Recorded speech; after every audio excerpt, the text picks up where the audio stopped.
Hello दोस्तों, मैं प्रहलाद आपके अपने YouTube channel SK classes by Prahlad पे एक बार पुनः हार्दिक स्वागत करता हूं।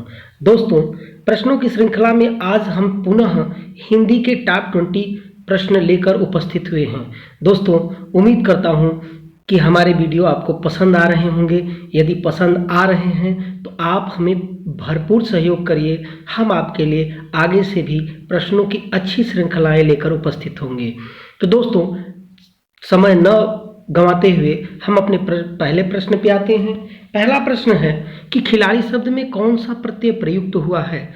ऑप्शन नंबर 1 ता, ऑप्शन नंबर 2 त्व, ऑप्शन नंबर 3 आड़ी और चौथा ऑप्शन है पन। तो दोस्तों, खिलाड़ी शब्द में कौन सा प्रत्यय है। दोस्तों, आप जानते हैं कि प्रत्यय शब्द दो शब्दों से मिलकर बना है, प्रति धन अय। प्रत्यय का अर्थ ही होता है बाद में चलने वाला या बाद में लगने वाला। तो इस आधार पे खिलाड़ी शब्द में जो ऑप्शन नंबर है वो 3 सही होगा। आड़ी, खिलाड़ी शब्द में प्रत्यय आड़ी शब्द है। आगे बढ़ते हैं दोस्तों, दूसरा प्रश्न लेते हैं अपना आज का। समादर में उपसर्ग है। दोस्तों, शब्द के बाद प्रत्यय जुड़ते हैं और उपसर्ग शब्द से पहले लगते हैं। तो समादर में उपसर्ग क्या है। प्रति, वि, उ, सम। आप जल्दी जल्दी फटाफट आंसर अपने दिमाग में बनाइए ताकि हम यहाँ से आंसर आपको प्रोवाइड करें और आप अपने आंसर को हमारे आंसर से मैच कराइए। तो इसका जो राइट आंसर होगा दोस्तों, ऑप्शन नंबर डी होगा, सम आदर। सम शब्द जो है समादर में उपसर्ग है। आगे बढ़ते हैं, प्रश्न नंबर 3 पे आते हैं। सदाचार में उपसर्ग है। आचार, सत, अव, आ। आचार, सत, अव, आ। तो सदाचार में जो उपसर्ग शब्द है वो सत है। सत के बाद कोई स्वर आए तो त का द में परिवर्तन हो जाता है। इस आधार पे सदाचार में सत उपसर्ग है। आगे बढ़ते हैं दोस्तों, प्रश्न नंबर 4 को लेते हैं। जो प्रत्यय धातुओं के अंत में लगते हैं वे प्रत्यय क्या कहलाते हैं। कृत प्रत्यय, संबंधवाचक, गणनावाचक, सादृश्यवाचक। तो ये प्रश्न बिल्कुल ही आसान हो गया क्योंकि आप जानते हैं प्रत्यय 2 प्रकार के होते हैं, कृत प्रत्यय, तद्धित प्रत्यय। कृत प्रत्यय जो धातु के अंत में लगता है और तद्धित प्रत्यय जो संज्ञा, सर्वनाम और विशेषण के अंत में लगते हैं। तो इस आधार पे इसका जो राइट आंसर जाएगा वो ऑप्शन नंबर ए के साथ जाएगा। अगला प्रश्न भाषा से है कि रिक्शा शब्द किस भाषा से है। रिक्शा शब्द किस भाषा का है। अंग्रेजी, उर्दू, तुर्की, जापानी। अंग्रेजी, उर्दू, तुर्की, जापानी। तो दोस्तों, जैसा कि आप जानते हैं ये जो रिक्शा शब्द है ये जापानी शब्द का है, ये जापानी भाषा का है। तो इसके साथ ही हम ऑप्शन नंबर डी के साथ जाएंगे। रिक्शा शब्द जापानी भाषा से लिया गया है। आगे बढ़ते हैं अपने प्रश्न नंबर 6 पे, और ये भी भाषा से ही है कि कारतूस किस भाषा का शब्द है। कारतूस शब्द किस भाषा का शब्द है। अरबी, फारसी, फ्रेंच, तुर्की। तो दोस्तों, जो इसका राइट आंसर है कारतूस शब्द फ्रेंच भाषा से संबंधित है। यह फ्रेंच भाषा में कारतूस शब्द आता है। आगे बढ़ते हैं, प्रश्न नंबर 7 बड़ा ही इंपॉर्टेंट प्रश्न है। यह प्रश्न पिछले यूपी ट्रिपल एससी के एग्जाम में आ चुका है कि रचना के आधार पर वाक्य के कितने भेद होते हैं।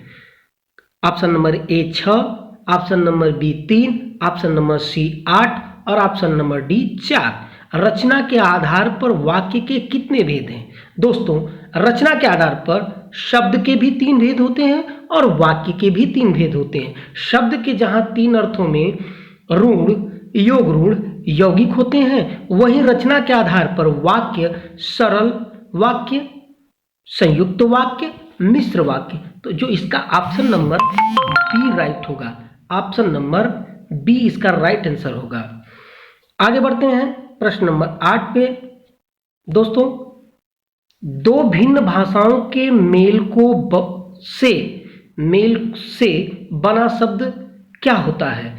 दो भिन्न भाषाओं के मेल से बने शब्द को क्या कहते हैं। तो पहला ऑप्शन है तद्भव, दूसरा देशज, तीसरा विदेशज और चौथा ऑप्शन है संकर। तो दोस्तों, जब दो भाषाओं के दो शब्दों को मिला दिया जाए और उसका कोई एक निश्चित अर्थ निकले, ऐसे शब्दों को संकर शब्द कहते हैं। और संकर शब्द का जो मुख्य अर्थ होता है वो होता ही है मिला जुला या मिलावट। तो इसका चौथा ऑप्शन सही रहा। प्रश्न नंबर 9, घुड़सवार शब्द निम्न में से क्या है? अरूढ़ शब्द, योगरूढ़ शब्द, यौगिक शब्द, निरर्थक शब्द। तो घुड़सवार ये दो शब्दों से मिलकर बना हुआ है। आप जानते हैं कि जो यौगिक शब्द होते हैं इनका निर्माण ही उपसर्ग लगने से बनता है। तो घुड़सवार का कोई एक निश्चित अर्थ नहीं निकलता है, तो ये यौगिक शब्द होगा, क्योंकि जब योगरूढ़ शब्द होते हैं तो उनका कोई एक निश्चित अर्थ निकलता है।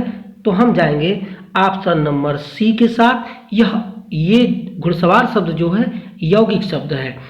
प्रश्न नंबर 10 की तरफ चलते हैं। वर्णों की उस समूह को जिससे कोई निश्चित अर्थ निकलता है, वर्णों की उस निश्चित समूह को जिसका कोई निश्चित अर्थ निकलता है, क्या कहा जाता है? शब्द, वर्ण, वर्ण शब्द, संकर शब्द। जी नहीं दोस्तों, वर्णों के व्यवस्थित क्रम को जिसका सार्थक अर्थ निकलता है उसको शब्द कहते हैं। तो हम जाएंगे ऑप्शन नंबर 1 के साथ, यानी इसका राइट आंसर हुआ ऑप्शन नंबर 1। दोस्तों आगे बढ़ते हैं। प्रश्न संख्या 11 पर, सूत शब्द को स्त्रीवाचक बनाने के लिए किस प्रत्यय का प्रयोग होगा? सूत शब्द को स्त्रीवाचक बनाने के लिए किस प्रत्यय का प्रयोग होगा? इया, ई, इक, आ। तो दोस्तों सूत में अगर आप इन चारों ऑप्शनों को एक बार लगा कर देखिए तो सुतिया हो जाएगा, सुती हो जाएगा, सुतिक हो जाएगा, और चौथा ऑप्शन यदि आ लगा दें तो सुता हो जाएगा। और संस्कृत के दृष्टिकोण से देखें, संस्कृत भाषा के व्याकरण के दृष्टिकोण से, तो टाप प्रत्यय लगाने से पुरुष लिंग स्त्रीलिंग में परिवर्तित हो जाता है। तो यहाँ जो राइट आंसर होगा वो ऑप्शन नंबर डी होगा। आ शब्द लगाया जाएगा तो सुत से सुता हो जाएगा, और सुता माने आप जानते हैं कि पुत्री होता है। आगे बढ़ते हैं, प्रश्न नंबर 12 पे आते हैं। लेखक शब्द के अंत में कौन सा प्रत्यय लगा हुआ है? पहला ऑप्शन क, दूसरा इक, तीसरा ऑप्शन आक और चौथा अक। दोस्तों ऐसे प्रश्न जब भी आपके सामने आए तो दिए गए सभी ऑप्शन को आप एक बार उस शब्द के पीछे लगाकर देख लीजिए। तो लेखक में क लगाए तो लेख शब्द है, उसमें क लगाने से बहुत सही नहीं बनेगा, लेखिक हो जाएगा, लेखाक हो जाएगा, और चौथा ऑप्शन अक, लेख में अक लगा हुआ है, लेख में ख हलंत होता है, इसलिए अक शब्द लगाने से यह शब्द पूर्ण रूप में होता है, इसलिए इसका जो राइट आंसर होगा वो अक होगा। लेखक शब्द के अंत में अक प्रत्यय लगा हुआ है। प्रश्न नंबर 13 पर आएंगे। दोस्तों उम्मीद करते हैं कि प्रश्नों की ये श्रृंखला आपको बहुत पसंद आ रही होगी। आगे आने वाले एग्जाम एसएससी, जीडी, पुलिस, या फिर आपका आर्मी एंट्रेंस एग्जाम, या फिर आपका सैनिक स्कूल एंट्रेंस एग्जाम, इन परीक्षाओं के दृष्टिकोण से TET, C TET, super TET, सभी परीक्षाओं के दृष्टिकोण से ये प्रश्न अति महत्वपूर्ण हैं। इसलिए आप इन प्रश्नों को एक बार जरूर देखिएगा। मैं कहता हूं जिस दिन आप पेपर दे के आइएगा उस दिन इन प्रश्नों को आप एक बार मैच कराइएगा। मैं पूरा उम्मीद करता हूं कि हमारे द्वारा बनाए गए पीडीएफ के प्रश्नों में ये प्रश्न पक्का है कि फंसेंगे। तो प्रश्न नंबर 13, निम्न में से कौन सा शब्द योगरूढ़ शब्द है? पहला पाली, दूसरा घुड़सवार, तीसरा लंबोदर और चौथा नाक। तो सब दोस्तों मैंने पहले ही बता दिया था कि योगरूढ़ शब्द वे होते हैं जिनको यदि अलग किया जाए तो ये दो शब्दों में विभाजित हो जाते हैं, परंतु इनके योग से एक निश्चित अलग अर्थ मिलता है। तो पाली में आप अलग करके देखिए, पाली अलग होगा नहीं, घुड़सवार अलग होगा तो कोई निश्चित अर्थ निकलेगा नहीं। तीसरा ऑप्शन यदि लंबोदर आप देखते हैं जो कि बहुब्रीहि समास भी है एक तरह से, तो लंबा है जिसका उदर, उदर अर्थात पेट, तो अर्थात गणेश भगवान, यानी लंबोदर का एक निश्चित अर्थ होता है भगवान गणेश। तो ये इसका जो राइट आंसर होगा वो ऑप्शन नंबर सी होगा, लंबोदर। चलिए आगे बढ़ते हैं। प्रश्न नंबर 14, निम्न में से विकारी शब्द कौन सा है? हाथी, यहाँ, इधर, उधर। दोस्तों दो शब्द होते हैं विकारी, अविकारी। आप जानते हैं कि विकारी वे शब्द होते हैं जिनके लिंग रूप वचन में परिवर्तन किया जा सकता है, जबकि अविकारी शब्द वे होते हैं जिनके लिंग रूप वचन में परिवर्तन नहीं किया जा सकता है। तो यहाँ, इधर, उधर जो दूसरा, तीसरा, चौथा ऑप्शन है, इनमें आप कोई भी परिवर्तन नहीं कर सकते हैं, जबकि हाथी के लिंग में हाथिनी आप परिवर्तन कर सकते हैं। इसलिए इसका जो राइट आंसर जाएगा वो ऑप्शन नंबर ए के साथ जाएगा। आगे बढ़ते हैं। निम्न में से निश्चयवाचक सर्वनाम कौन सा है? क्या, कुछ, कौन, यह। क्या, कुछ, कौन। क्या शब्द प्रश्नवाचक सर्वनाम है, कुछ अनिश्चितवाचक है, कौन भी अनिश्चितवाचक है, जबकि यह एक बकरी है, यह एक भेड़ है, यह निश्चितवाचक सर्वनाम के अंतर्गत आता है। इसलिए इसका जो राइट आंसर होगा ऑप्शन नंबर डी। आगे बढ़ते हैं। उम्मीद करता हूं कि प्रश्नों की ये श्रृंखला आपको पसंद आ रही होगी और हमारे साथ साथ आप प्रश्न को कर भी रहे होंगे। निम्नलिखित में से प्रश्न नंबर 16, निम्नलिखित में से किस शब्द में एरा प्रत्यय नहीं है? धनेरा, सवेरा, ममेरा, इनमें से कोई नहीं। तो दोस्तों यदि आप ध्यान से देखें तो धनेरा में भी एरा है, सवेरा में भी एरा है, ममेरा में भी एरा है। तो इसका जो राइट आंसर होगा वो ऑप्शन नंबर डी होगा। इनमें से कोई नहीं ऐसा शब्द है जिसमें एरा प्रत्यय नहीं हो। तो जिसका राइट आंसर होगा ऑप्शन नंबर डी। प्रश्न नंबर 17, निम्नलिखित में से ऋण शब्द कौन सा होता है? दोस्तों ये बड़ा ही मस्त प्रश्न है। पंकज, पंक माने कीचड़, जो माने जन्म लेने वाला अर्थात कमल, विद्यालय, विद्या का आलय अर्थात विद्या के लिए जो भवन होता है, जलज, जल, पानी, नीर, तोय, अम्बु, जो का मतलब जन्म लेने वाला, तो ये भी कमल हो गया। और जो चौथा ऑप्शन इसका है कमल, यदि आप कमल को विभाजित करें, तोड़ें, तो इसमें से कोई दो शब्द ऐसे नहीं बनेंगे जिनका कि पार्टिकुलर दोनों शब्दों का अर्थ निकले। इसलिए जो इसका ऋण शब्द होगा वो ऑप्शन नंबर डी होगा, कमल।